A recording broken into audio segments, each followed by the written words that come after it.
According to the United States Defense Department and United States officials, the Pentagon is slated to expand military combat training for Ukrainian forces using the slower winter months to instruct larger units in more complex battle skills.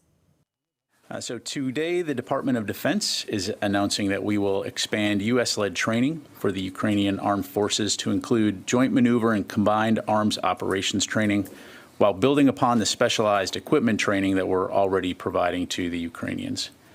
Combined arms maneuver training is a logical next step in our ongoing training efforts, which began in 2014 to build the Ukrainian armed forces capacity.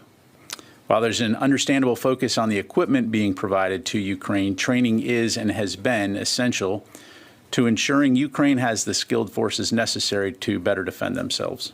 This is something, as you highlight, that we've been doing for a while. With Russia's invasion of Ukraine, certainly the focus has been on providing those immediate battlefield needs that they need to be able to check Russian aggression and defend their country. And so that conversation continues to evolve in terms of the kinds of assistance that we need to provide. And so in the immediate aftermath of the invasion, our focus has been on providing specialized equipment training, HIMARS, NASAMS, those kinds of things to enable them to operate those systems in the field. Now, as we continue to see Ukraine make progress in terms of pushing Russia back and receiving this new equipment, like I said earlier, the idea here is to be able to give them this advanced level of collective training that enables them to conduct effective combined arms operations and maneuver on the battlefield. I'm not aware at this point that it will require any additional personnel. As you know, we have forces in place that have been conducting training. So to my knowledge, no significant increase in support. So first of all, I don't have any announcements to make today regarding any new security assistance packages. As always, we will continue to remain committed to providing Ukraine with the key capabilities that it needs to defend its nation.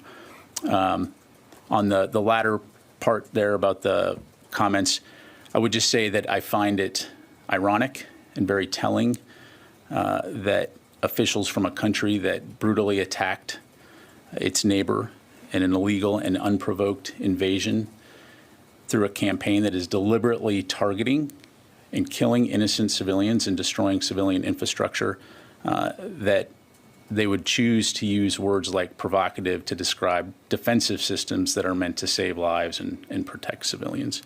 And so despite Russia's propaganda to portray themselves as victims, it's important to remember that Russia is the aggressor here.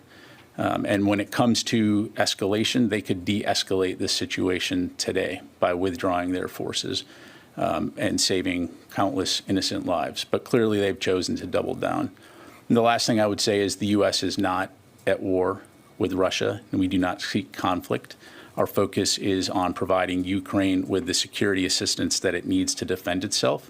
And that's something we said we would do well before Russia chose to invade, and something we will continue to do for as long as it takes.